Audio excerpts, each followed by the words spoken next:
Graça e paz, irmãos. Amém. Antes de nós começarmos a leitura, eu fiquei tão feliz de ver que aquilo que nós temos pregado aqui, de colocar a palavra para dentro. Palavra de Deus é semente. Plantada no coração da criança, um dia ela frutifica. Vocês viram o que aconteceu aqui? Essas crianças não sabem que elas engoliram uma porção da palavra de Deus, gerada no coração de Deus, direto para elas. Elas não vão esquecer essas palavras que elas cantaram. Quando número 6, disse o Senhor a Moisés: fala a Arão e seus filhos, dizendo: assim abençoarás os filhos de Israel, e dize-lhes: o Senhor te abençoe e te guarde. O Senhor faça resplandecer o seu rosto sobre ti e tenha misericórdia de ti. O Senhor sobre ti levante o rosto e te dê a paz. As crianças engoliram essas palavras. Está firme na memória deles. Isso é a porção que nós precisamos engolir diariamente. E eu não sabia que as crianças iam fazer isso aqui. Cheguei ali, me veio no coração um trecho da palavra de Deus. Eu pedi a caneta Ângela e escolhi um trecho. Mostra aí, Ângela. Eu escolhi um trecho da palavra de Deus para ela engolir essa semana. Vem cá, Ângela. Pode ver. Para vocês verem como o Espírito, ele dirige. Há quanto tempo, quando foi que eu já fiz um papel desse para você? Diga. Nunca. Está vendo? Me acusa. Normalmente, quando eu cheguei ali, veio o desejo de tomar uma parte da palavra de Deus para ela engolir. Aí, o que está escrito aí? Filipenses 4:8. Finalmente, irmãos, tudo que é verdadeiro, tudo que é respeitável, tudo que é justo, tudo que é puro, tudo que é amável, tudo que é de boa fama, se alguma virtude há e se algum louvor existe, seja isso que ocupe o vosso pensamento. Esta é a porção para ela memorizar essa semana. Domingo tem mais. Pode descer. Se você fizer isso, em um mês, você terá pelo menos 5 versículos memorizados. Ninguém memoriza de primeira. Ela vai ler isso umas 30 vezes. Quando for no outro dia, ela esqueceu tudo. Volta para lá. E vai. E você vai permeando o seu coração com a palavra de Deus. Que trabalho lindo. Louvado seja Deus pelo ministério dessa igreja. Plantando palavra de Deus. Palavra de vida. Semente de eternidade no coração dessas crianças. Como eu gostaria que todas essas igrejas estivessem incumbidas de semear palavra de Deus no coração de crianças. Porque um dia ela frutifica. E quando ela frutifica, ela vem com tudo. Agora eu quero convidar os irmãos para nós abrirmos a palavra de Deus no Evangelho de Jesus Cristo segundo Mateus, no capítulo 16.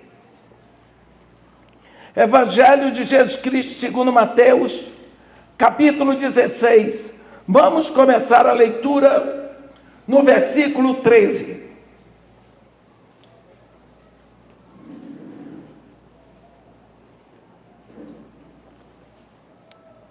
Onde está escrito assim: Indo Jesus para os lados de Cesareia de Filipe, perguntou a seus discípulos: quem diz o povo ser o Filho do Homem? E eles responderam: uns dizem João Batista, outros Elias, e outros Jeremias ou algum dos profetas. Mas vós, continuou ele, quem dizeis que eu sou? Respondendo Simão Pedro disse: tu és o Cristo, o Filho do Deus vivo. Então Jesus lhe afirmou: bem-aventurado és, Simão Bar-Jonas, porque não foi carne e sangue que te revelaram, mas meu Pai que está nos céus. Vamos ver, os irmãos podem sentar. Quando Jesus Cristo, no ministério dele, aqui na terra, ele estava sempre muito ocupado, e principalmente cercado por multidões. Às vezes, passava um tempo sem que ele pudesse ministrar aos discípulos, a turma mais íntima, aos 12. Então, agora, ele toma esses 12 e leva para a cabeceira do Jordão, um lugar muito aprazível, que se chama, no tempo de Jesus, Cesareia de Filipe. Existem duas Cesareias em Israel: Cesareia Marítima e Cesareia de Filipe. Cesareia de Filipe é uma região na cabeceira do Jordão, um lugar lindo, um lugar aprazível, mas principalmente onde as pessoas vão para descansar, para se refazer, para tirar uns dias para restaurar as forças. Esta região era tão cobiçada em Israel que muitos conquistadores tinham tomado para si. Então é uma região que foi muito disputada. Toma, depois retoma, e depois perde, e depois retoma.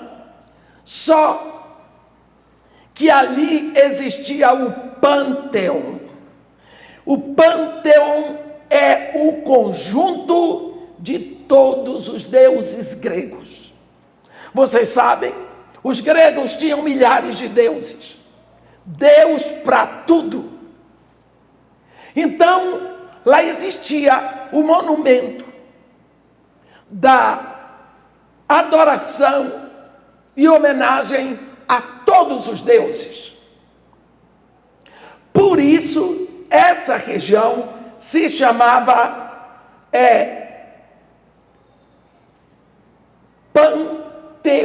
Pântio ou Panéias.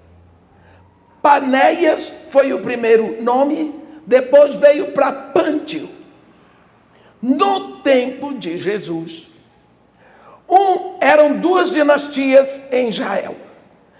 A dinastia dos Césares, porque Israel estava sob o pulso do Império Romano, e a dinastia dos Herodes, todas duas inimigas de Israel, porque os Herodes não eram judeus, eles eram amonitas e inimigos de Israel. A ditadura dos Herodes. Quem retomou naquela época essa região de Panéias foi Filipe Herodes. Por isso, ele botou o nome Cesareia de Filipe em homenagem aos Césares e em homenagem a ele mesmo. Ele refez essa região e ficou tudo muito lindo. Um lugar de descanso. Jesus toma os seus 12 discípulos e vai para aquele lugar. Quando ele chega ali, no meio de todos aqueles chamados deuses, ele olha para os seus discípulos, mais ou menos isso, eu vou parafrasear. Vocês estão no meio do povo. Vocês ouvem todos os comentários. Vocês sabem o que o povo está pensando do meu ministério. Ele pergunta para seus discípulos: quem o povo diz ser o Filho de Deus? Quem eles dizem que eu sou? Os discípulos, na maior facilidade: dizem que tu és João Batista, outros que tu és Elias, outros que tu és Jeremias ou algum dos profetas.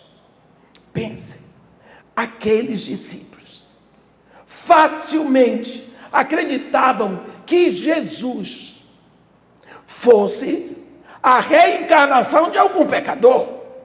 João Batista, Elias, Jeremias, qualquer profeta era pecador. Quando eles disseram isso, Jesus parou e disse: e vós, quem dizeis que eu sou? Vós que sois meus discípulos, que andais comigo, quem eu sou para vocês? Eles pararam. Houve silêncio. Eles não sabiam. Eles não sabiam. Deus, o Pai, na sua misericórdia, ele encheu o ouvido de Pedro, porque Pedrão tinha boca grande. E Pedro olhou para Jesus e disse: tu és o Cristo, o Filho do Deus vivo. E Jesus diz para ele: tu és bem-aventurado, Pedro, porque não foi carne nem sangue que te revelaram, foi o meu Pai que está no céu que te disse isso. Aqui. Pedro, então Jesus continua e diz para ele: por isso eu te digo que tu és Pedro, e sobre esta pedra edificarei a minha igreja, e as portas do inferno não prevalecerão contra ela. Eu te digo que tu és Pedro. Quem deu o nome de Pedro para Simão foi Jesus, porque o nome de Pedro é Simão, Simão Bar-Jonas, Simão filho de João. Mas Jesus, quando Pedro é trazido para Jesus, que foi André que trouxe, quando Pedro chegou, Jesus diz: Simão, filho de Bar-Jonas, vem como tu estás, tu serás chamado Pedro. Então Pedro é um título que Deus deu para Simão. E agora ele diz: por isso eu te chamo Pedro, por isso eu te digo que tu és Pedro, e sobre esta pedra eu edificarei a minha igreja. Não significa que o fundamento da igreja é Pedro. Significa que a palavra que Deus soprou pela boca de Pedro é o fundamento da igreja. Qual foi a palavra que Deus disse? Tu és o Cristo, o Filho do Deus vivo. É neste fundamento que a igreja de Jesus Cristo está fundamentada. O Cristo. Quando você pensa o Cristo, você tem a certeza que só existe um. Quando Jesus faz o seu discurso no Monte das Oliveiras, ele diz para seus discípulos: olha, no versículo 5 do capítulo 24, ele diz: muitos aparecerão no meu nome, dizendo eu sou o Cristo, e enganarão a muitos. Muitos virão em meu nome, dizendo: eu sou o Cristo, e enganarão a muitos. Você já viu alguém dizer: eu sou o Cristo?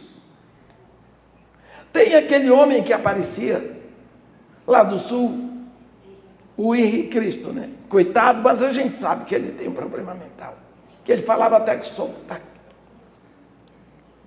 O que é Cristo? O que significa Cristo? É tão engraçado, nós repetimos os nomes, às vezes não associamos. Cristo vem de Christos, do grego. Cristo significa solução. Cristo, solução. Quando houve o primeiro pecado, foi no céu. O arcanjo Lúcifer se rebelou contra Deus com 1/3 dos anjos. Lúcifer virou Satanás e os anjos que o acompanharam viraram demônios. Mas Deus não moveu uma palha, um dedo, para redimir os anjos caídos, os demônios. Mas quando o homem lá no Éden caiu, Deus se voltou para Eva e para o diabo que estava lá travestido de serpente. Porque ele é o primeiro travesti da história. Eva olhava e viu uma serpente falante, mas ali dentro quem estava falando com ela era Satanás. E Deus olhou para os dois e disse: eu. Deus abriu a boca, Deus publicou, Deus tomou para si o encargo do resgate do homem. Então Deus diz: eu porém inimizade, ruptura entre a tua descendência e o seu descendente. Ele te ferirá o calcanhar, mas mulher, o teu descendente esmagará a cabeça, o domínio, o poder, o governo. Então, Deus ali tomou para si o encargo de redimir a humanidade.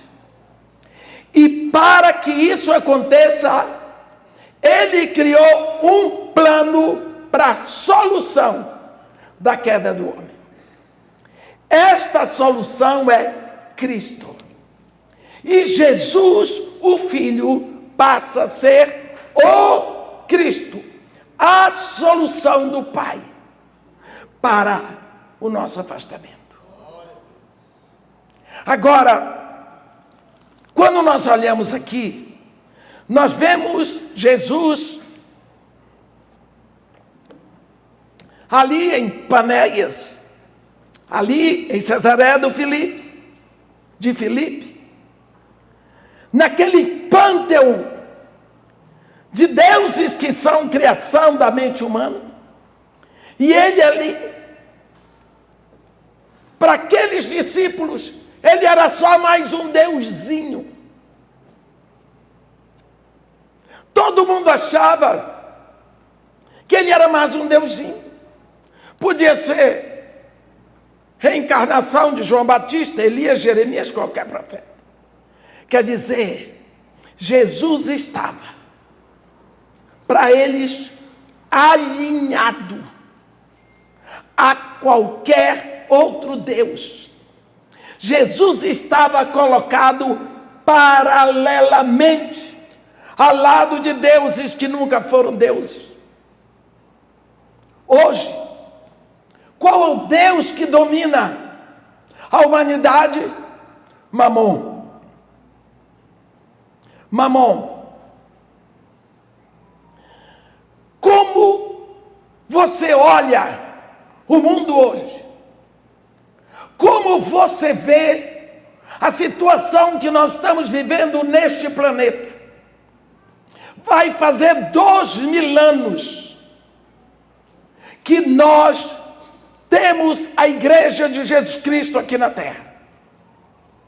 E se nós olharmos a decadência, o que vem acontecendo, nós vamos nos adaptando a esse status quo. Vamos aceitando como é. Eu me pergunto que nós chegamos hoje a esse estado de decadência e de vergonha. Como? Para onde foram os homens responsáveis? Cadê a honra das nossas autoridades? Mentem, perseguem, adulteram, roubam. Não há nada neles que se possa admirar. Eu não estou falando só do Brasil, estou falando do mundo de uma maneira geral. Houve uma época em que existiam estadistas, homens de respeito, que sabiam representar a sua nação. Houve uma época em que existiam os grandes pintores, os grandes músicos. Para onde foram todos eles? Os grandes artistas. Hoje, fazer arte é pintar imoralidade, obscenidade, vergonha. Para onde foi toda a formação moral? Nós fomos nos adaptando a essas coisas. Em tão pouco tempo, meus irmãos, nós temos visto a decadência cultural, a decadência da nossa cultura. Nunca se viu tanta vergonha, nem entre os homens, nem entre as mulheres. Houve uma época que se diferenciava uma senhora de uma prostituta. Mas hoje, como nós chegamos a este ponto? Como nós chegamos a este ponto? O que é que está acontecendo? Será que nós podemos acordar? Afinal de contas, o que é isso que está acontecendo? Porque nós, meus irmãos, abandonamos os princípios criados por Deus e nós nos afundamos no poço da imoralidade e da degradação moral, que foi a imoralidade e a degradação moral que consumiram Sodoma e Gomorra. Hoje, nós estamos pior. Nós estamos pior.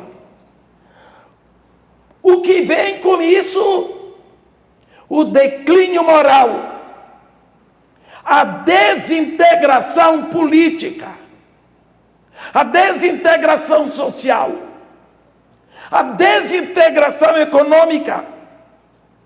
Isso tudo é trazido e plantado na mente desde os pequeninos, pela secularização em massa que é feito, introduzido. As crianças estão vendo desenho animado, aprendendo o desvio da moral, porque algum elemento já vem ali, para a criança aprender a pensar diferente. Não é? E isso vem através dos entretenimentos que vão assaltando a fé cristã e vão corrompendo os nossos valores tradicionais. Vocês podem ter certeza que nós estamos muito pior do que Sodoma. Nós estamos enfrentando um fato sério lá no Rio de Janeiro. A escola pública resolveu que até a 4ª série, toda criança vai de manhã para a escola e tem que ficar até 2:30 da tarde. Porque eles têm que aprender mais sobre a ideologia de gênero. Isso vai ser forçado nas crianças. É ordem, é direção do poder público. Eles não estão interessados em melhorar a qualidade do ensino, mas de forçar o caminho do inferno para crianças. Porque é a hora que vai produzir depois. Porque pode ser que na sua eles não consigam botar, mas nas crianças eles conseguem. Isso está se fechando. Isso está se fechando. É a hora deles. O que nós vamos fazer? Nós vemos que será que ninguém vai acordar para ver isso? A própria mídia. Eu quero que você me dê exemplo de alguma notícia boa, louvável, admirável, de boa fama, de valor, de esperança que você ouviu da mídia esta semana, este mês, este ano. Não tem. Dá tristeza. Você vê os jornais. As pessoas anunciam chacinas. Chacinas. Ah, mataram 10, foi todo mundo da mesma família. Misericórdia. Acabou. Ninguém chora. Ninguém pensa na situação agonizante. Enquanto nós estamos aqui, quantas crianças estão sendo afrontadas? Quantas crianças estão sendo estupradas? Quantas mulheres estão sendo agredidas? Quantas pessoas assaltadas? Quantos com fome embaixo dos viadutos? Mas isso não nos atinge. Ficamos indiferentes. Já não choramos mais pela dor dos outros. A Bíblia diz: chorai com os que choram, e com os que se alegram, cantai louvores. Nós não choramos mais com os que choram, porque nos adaptamos. Nós estamos morrendo por adaptação. Quando você quer matar uma rã, você pega uma panela de água quente. Quando a panela está fervendo, você joga a rã dentro, a faz pá, e vai embora. Ela pula, ela não fica, porque a água está queimando. Se você realmente quer matar a rã, você põe a rã no fundo da panela e você acrescenta água fria. Aí você põe no fogo brando. O fogo vai aquecendo. A água vai amornando. A rãzinha vai abrindo as pernas. Ela vai ficando confortável. E aí dá um sono. E ela dorme e nunca mais ela acorda. Ela morreu por adaptação. Nós vamos nos adaptando a tudo aquilo que vai nos matar, a tudo aquilo que é mal. A mídia anuncia as chacinas, revoltas. Quantas pessoas morreram no Iêmen hoje? Não tem problema, não foi aqui. Quantos cristãos foram mortos semana passada no Afeganistão? não é da nossa conta. Caos. Anarquia.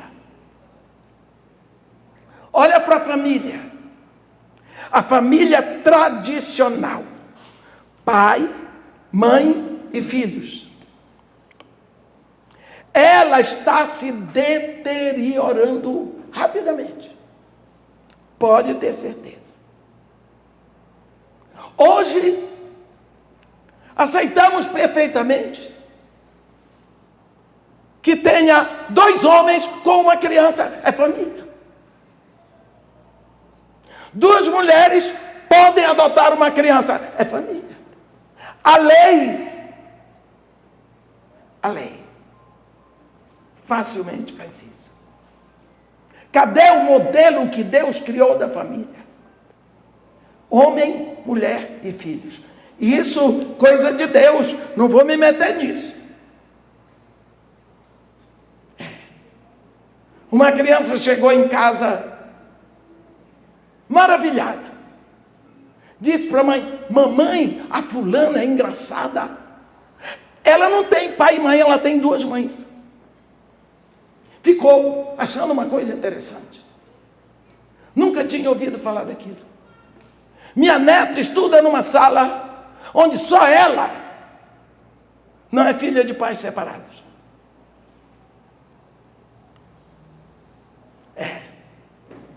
Perversões, meus irmãos, que há pouco tempo não eram aceitas, nem seriam aceitas, hoje estão se impondo como um estilo de vida. Eu posso fazer uma produção independente, ter um filho sem ser casado, e o que vai ser do seu filho vai ter que aceitar. O que era uma vergonha, mas está sendo aceito como um estilo moderno de família. Se impõe até o conceito básico de macho e fêmea são declarados ridículos, onde já se viu. Você tem a cabeça pequena, chega, nós estamos em 2025, acorda. As coisas mudaram. Deus muda. Então Deus, que ordenou as coisas, mudou de ideia, como se Deus tivesse ideia. Olha, a pornografia não se tornou só nacional, se tornou internacional. Vocês sabiam que a internet tem mais de 24 milhões e meio de sites pornográficos? Sabia disso? Mas tem. Uniões fora do casamento viraram moda. E nós poderíamos ficar aqui até amanhã de manhã, falando das aberrações que convivem conosco todos os dias. Nós vivemos adaptados, acostumados às aberrações.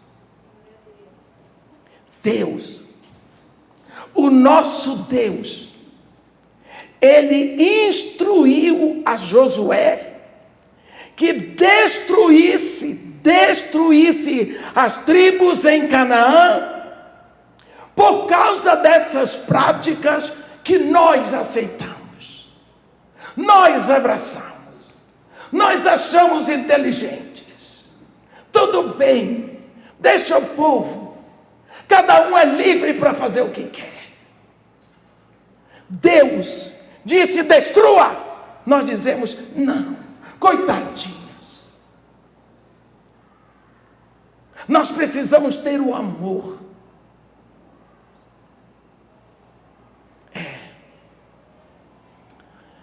Levítico 18.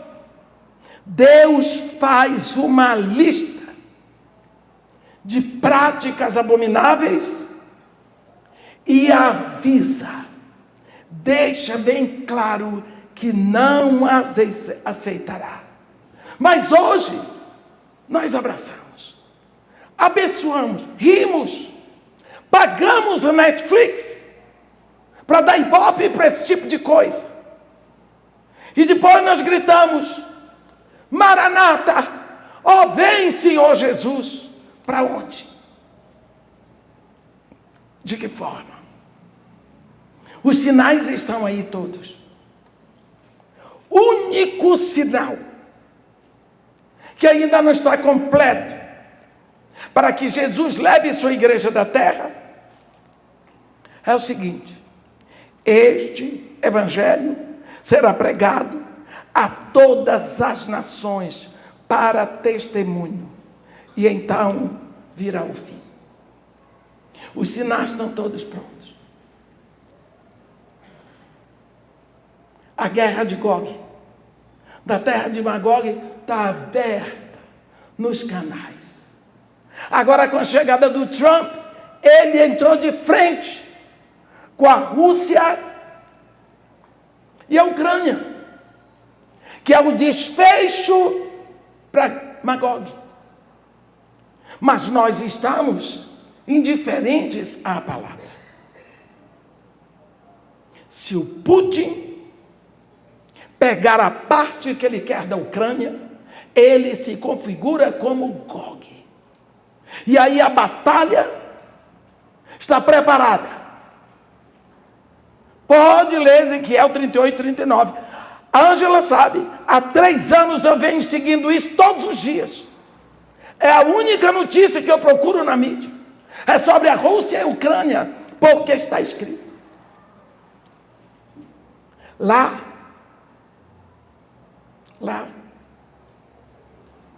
em Isaías, no capítulo 11, versículo 15, 700 anos de Jesus Cristo nascer aqui na terra, Deus falou por boca do profeta Isaías, dizendo que o rio Eufrates ia secar, para que se preparasse. Desculpe, que o rio Eufrates ia secar, e de modo que qualquer um o atravessaria com pés calçados. Toma nota. Isaías 11, versículo 15. Quando você vai ao capítulo 16 de Apocalipse, no versículo 12, está escrito: derramou o 6º anjo a sua taça sobre o grande rio Eufrates, cujas águas secaram, para que se preparasse o caminho dos reis que vem do lado do nascente do sol. O Eufrates vai secar, e naquele caminho os exércitos do Oriente vão vir para tomar Jerusalém. O Eufrates vai secar, meus irmãos. Chegar em casa, procura no YouTube. O Eufrates está seco 80%. Já no dia 22, né, de dezembro, eu estava pregando na missão da Praia da Costa, no Espírito Santo.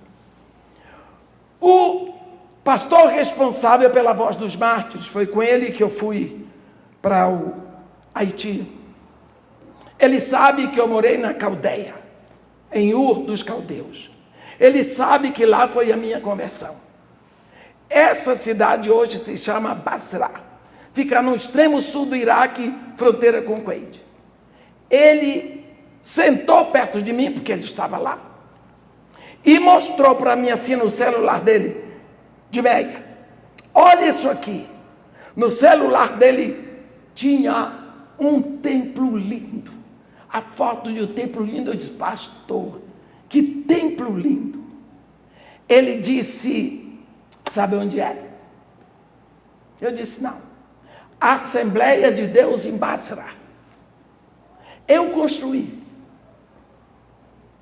Basra, terra de Abraão. Eu me emocionei, porque desde a minha conversão eu oro pelo Iraque. E eu peço, Senhor, o Senhor não pode deixar a pátria de Abraão sem conhecer a salvação no seu descendente, Jesus Cristo. E agora, ele disse de Meia, está a coisa mais linda do mundo. Conversões e conversões e conversões.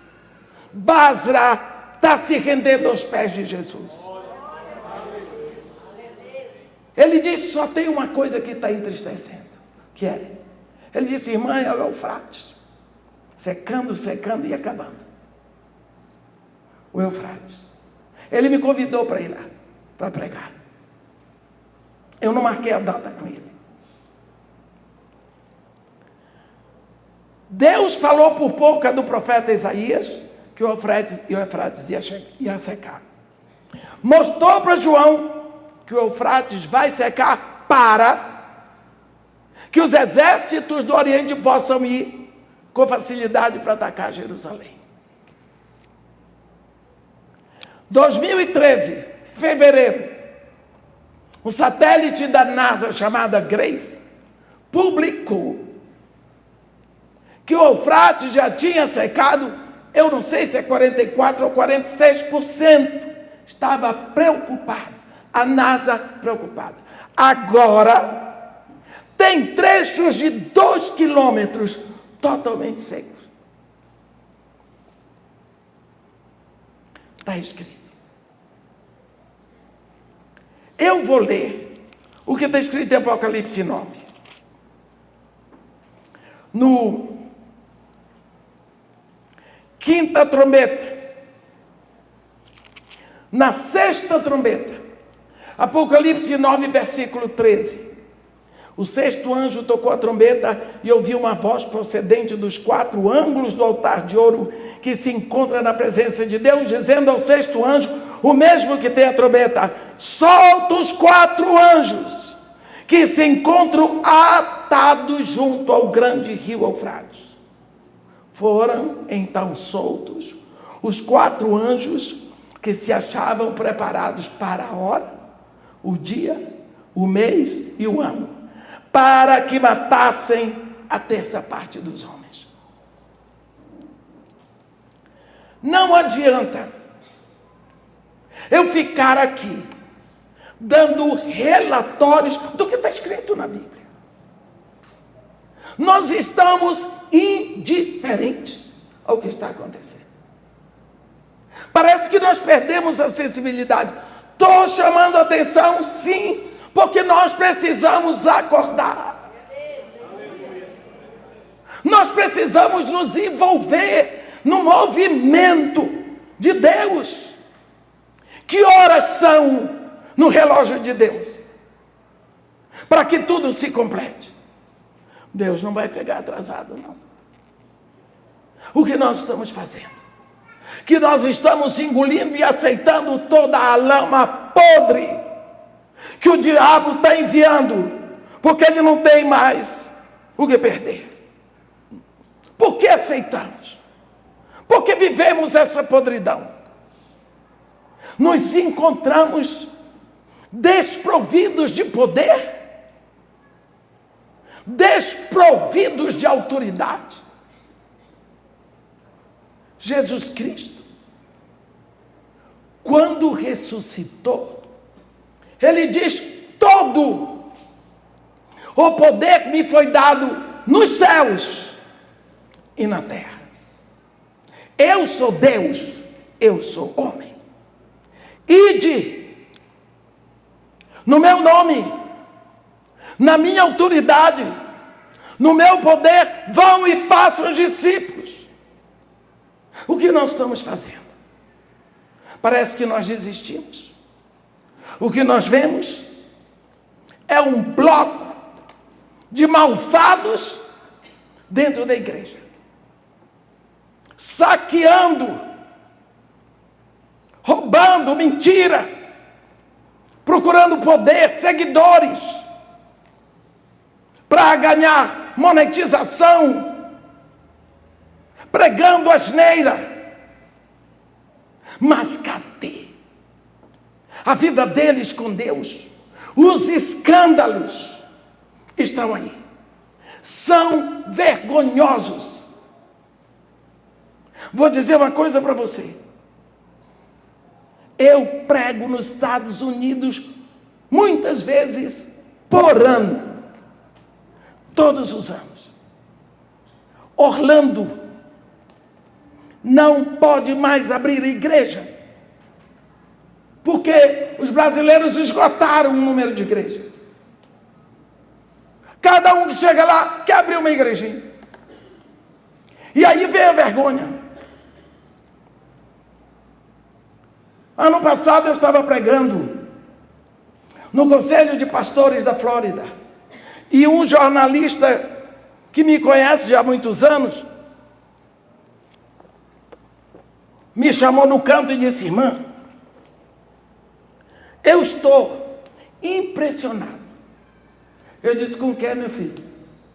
Irmã, eu prego, eu faço o jornalismo da Associação de Pastores aqui há 17 anos. Antes eu conhecia todos os pastores, mas agora eu não conheço mais nenhum. É tudo gente nova. Vocês já viram famílias de pastores se degladiando na mídia? Um entregando o outro. Desunião, briga, contenda. Você não vai ver um padre atacando o outro na mídia. Você não vai ver um macumbeiro atacando o outro. Mas você vê um pastor atacando o outro. Você vê um crente atacando o outro. O que é isso? Hoje, nós estamos vivendo isso. Eu pergunto para você, como isso pode piorar? Porque de uma hora para outra parece que não tem mais como. E nós, todos sabemos e desejamos que Jesus Cristo venha. No trecho que lemos hoje, nós vemos a base da igreja. Tu és o Cristo, o Filho do Deus vivo. Nós estamos colocando Jesus marginalizado, ao lado de outros deuses que parecem mais poderosos. Parece que o cristianismo se tornou tão insignificante que até é desonroso dizer: eu sou filho de Deus. O povo ri. Ninguém acredita. Pastor, policial e mais um P. São os 3 P's que ninguém mais quer vender a prazo. Está desonrado o título. O que está acontecendo conosco? Será que Deus desistiu? Ou será que nós estamos afundando na apostasia do momento? Por que será que nós não temos tempo para gastar com Deus? O nosso seminário desse final de semana foi: enchei-vos do Espírito. Não significa que Deus vai me encher do Espírito. Sou eu que tomo para mim a decisão e o trabalho de ser cheia do Espírito. Deus me dá o Espírito quando eu me rendo a Jesus Cristo. Naquele momento, eu vou trabalhar o meu enchimento. Se nós não colocamos a palavra para dentro, nós vamos ficar anões espirituais. nós vamos nos sentir cada vez menores. Cada vez menores. Eu me lembro de um homem cristão que mandou os meninos me acordarem 2 horas da manhã para ir lá expulsar o demônio. Por quê? Porque ele era presbítero de uma igreja. Mas ele não podia expulsar o demônio. Porque ele tinha medo que o demônio abrisse a boca e dissesse que ele estava em adultério. Você está em pecado. Que autoridade você tem diante do império das trevas? A Bíblia diz: em todo tempo estejam alvas as vossas vestes, e não vos falte o óleo sobre a cabeça. Em todo tempo estejam alvas as vossas vestes. Deus não convive com o pecado.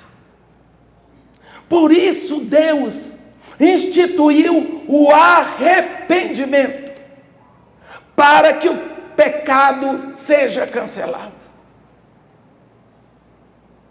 O que nós temos feito? Aceitamos o pecado.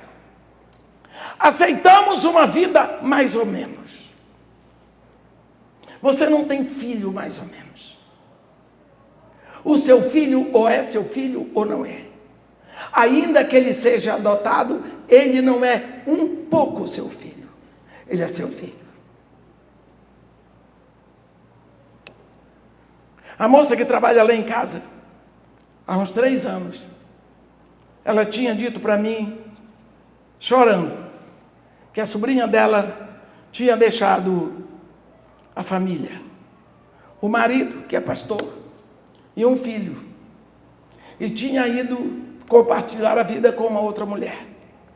Isso foi motivo de muita dor, de muita vergonha para a família, muito sofrimento.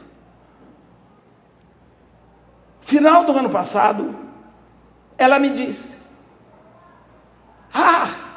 vou ganhar um sobrinho. Eu disse: é mesmo? Quem é que está grávida? A fulana de tal. Eu disse: mas não foi essa? A sua sobrinha que largou o pastor com o filho, foi viver com outra mulher? Ela disse: eu esqueci de lhe dizer. Ela deixou a mulher estar vivendo lá com o namorado. Pelo menos é homem. Eu disse: o quê? É, irmã. Eu disse: então agora ela é uma crente pelo menos. Por quê? Imoralidade sexual, se for com mulher, é pior do que com homem. O pecado da imoralidade sexual, esteja em que nível for, é ofensa a Deus. Se é entre homens, se é entre mulheres, se é hetero, é imoralidade sexual. É ofensa a Deus. Não se pode dizer: eu estou mais ou menos. Não. Ou eu sou filho de Deus, ou eu sou filho do diabo. Porque Jesus Cristo disse: quem não está comigo, está contra mim. Irmão, mas eu não vejo outra coisa. As pessoas me dizem: olha os sinais. Olha, a Bíblia diz em Gênesis que a terra estava cheia de corrupção e violência. Cheia de corrupção e violência. Eu vou mostrar isso aqui para vocês.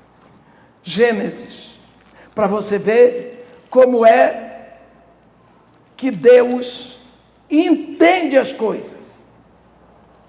Capítulo 7. Capítulo 6 de Gênesis, versículo 11. A terra estava corrompida à vista de Deus, cheia de violência. Não é? Cheia de violência. Espera lá.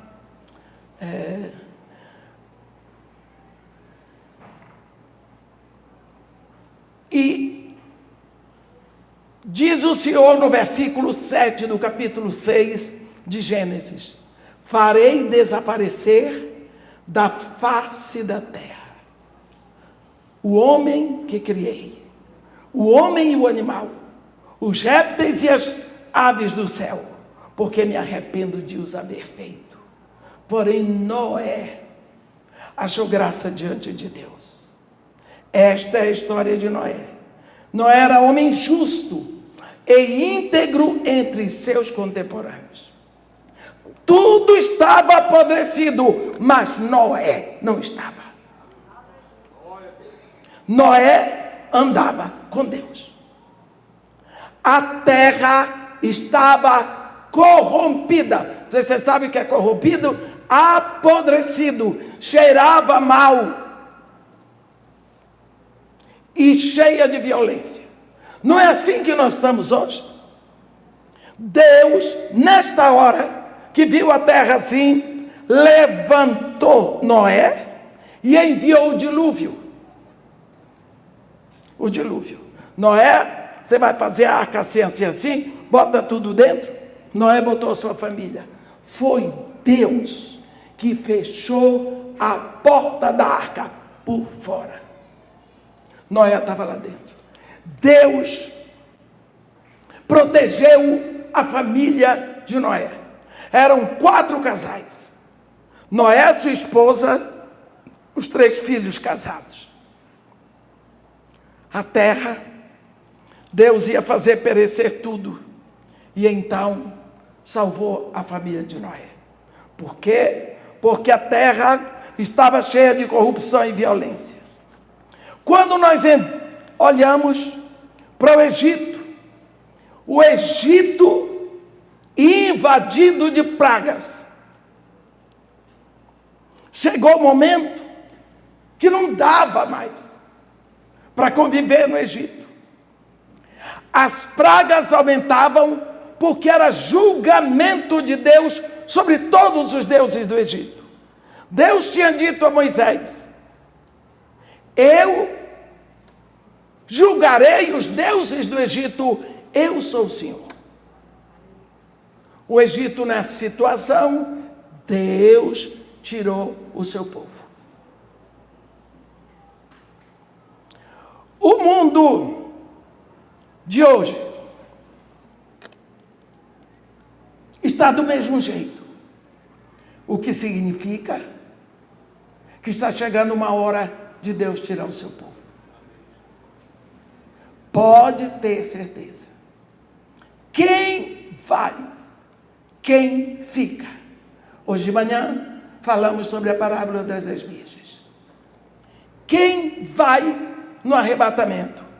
O arrebatamento é para toda a igreja? Não. O arrebatamento não é para quem vem à igreja. O arrebatamento não é para quem diz eu sou evangélico. O arrebatamento é para quem está em Cristo. Porque eu vou dizer o que está escrito na Bíblia, aqui em 1 Tessalonicenses. Pode abrir a sua Bíblia. No capítulo 4, Paulo de Tarso, ele vai explicar. Fulano morreu, foi para o inferno, foi para o céu, como é que é isso? Está tudo escrito aqui. Versículo 14, 1 Tessalonicenses capítulo 4, versículo 14.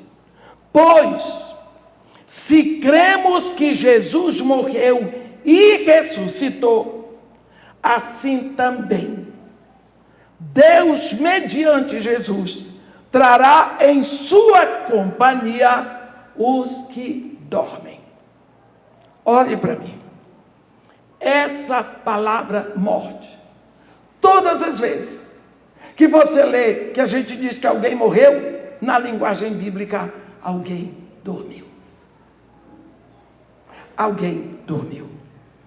Olha, versículo 15, preste bem atenção. Ora, ainda vos declaramos por palavra do Senhor, Senhor com letra maiúscula. Isto, nós, os vivos, os que ficarmos até a vinda do Senhor, de modo algum precederemos os que dormem. Você está entendendo bem isso? Por quê? Versículo 16. Porquanto o Senhor mesmo, dada a sua palavra de ordem, ouvida a voz do arcanjo e ressoada a trombeta de Deus, descerá dos céus, e os mortos em Cristo ressuscitarão primeiro. Os mortos em Cristo ressuscitarão primeiro. Só os que morreram em Cristo. Ele diz: depois nós, os vivos, os que ficarmos, seremos arrebatados, juntamente com eles, entre nuvens, para o encontro do Senhor nos ares. E assim estaremos para sempre com o Senhor. O que é que acontece? Você sai daqui, este corpo normalmente vai ser enterrado, mas você não é enterrado.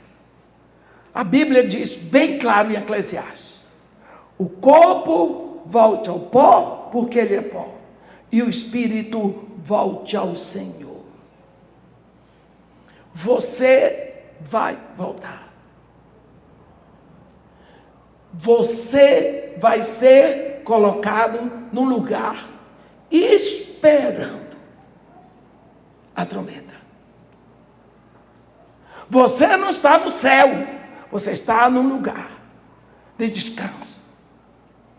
A Bíblia diz no Salmo 115, versículo 16: os mortos, acho que é versículo 18, não sei, mas é Salmo 115. Os mortos e os que repousam no silêncio não louvam. Porque quem é morto não tem o espírito para louvar. E quem está repousando no silêncio está repousando. Seu pai era filho de Deus, convertido, discípulo de Jesus Cristo. O dia que Deus o levou, você enterrou o corpo dele. Mas você não enterrou seu pai. Você enterrou o corpo. Ele está lá esperando, guardadinho, no silêncio.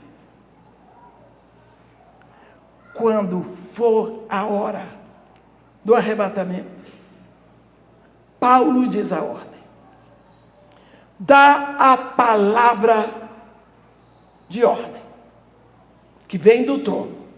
Ouve-se a voz do arcanjo, toca a trombeta, seu pai acorda com todos os que morreram em Cristo. Eles acordam, recebem um corpo transfigurado para os ares. Nós que estamos em Cristo aqui na terra, somos arrebatados, transfigurados, nos encontramos nos ares. E nós vamos para a presença de Deus. É isso que está escrito aqui. Quem morreu e não estava em Cristo, vai esperar a segunda ressurreição. Porque o arrebatamento é só para quem está em Cristo. Por quê? Porque Deus, o Pai de nosso Senhor Jesus Cristo, nos escolheu em Cristo, antes da fundação do mundo, para sermos salvos, irrepreensíveis perante Ele. E em amor, nos predestinou para Ele, para a adoção de filhos. Quando você se rende a Jesus, lhe dá o Espírito, você entra aqui neste copo. Digamos que este copo é Cristo.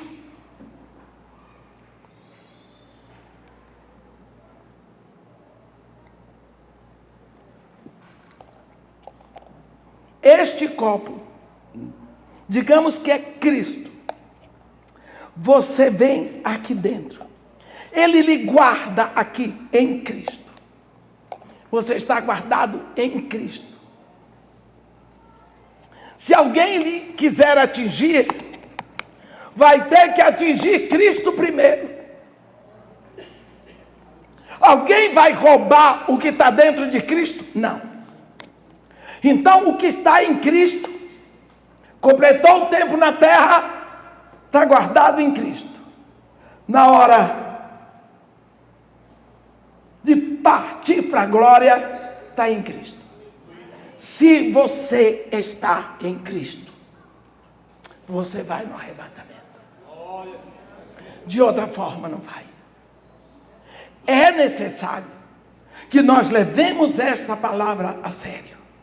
O mundo está aí.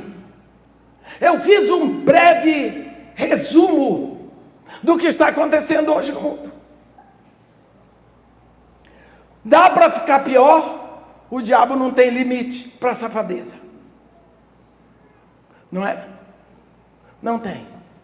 Mas nós, os filhos de Deus, a Bíblia diz que a vereda do justo é como a luz do manhã.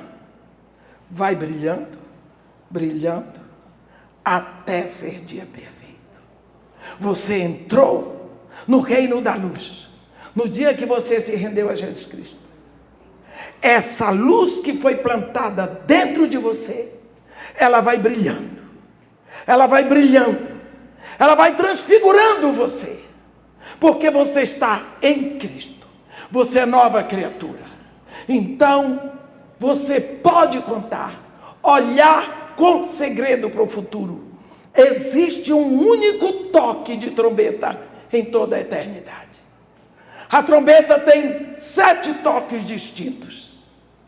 Para cada chamada é um toque.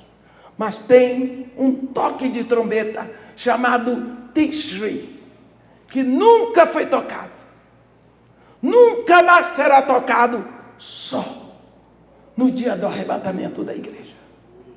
Nesse dia, Tishri será ouvido em toda a terra. A noiva será levada. O Espírito leva a noiva. E quando chega lá, ele diz para o noivo: vem. Está feito o casamento. Portanto, meus irmãos, não sou eu que posso encher você do Espírito, mas você é que se enche do Espírito. O Espírito lhe foi dado, agora parta para uma batalha de eternidade. Encha-se do Espírito, botando a palavra para dentro, que é o combustível que o Espírito precisa para transfigurar você. Amém? Que Deus nos abençoe e nos guarde, que faça resplandecer o seu rosto sobre nós e tenha misericórdia de todos.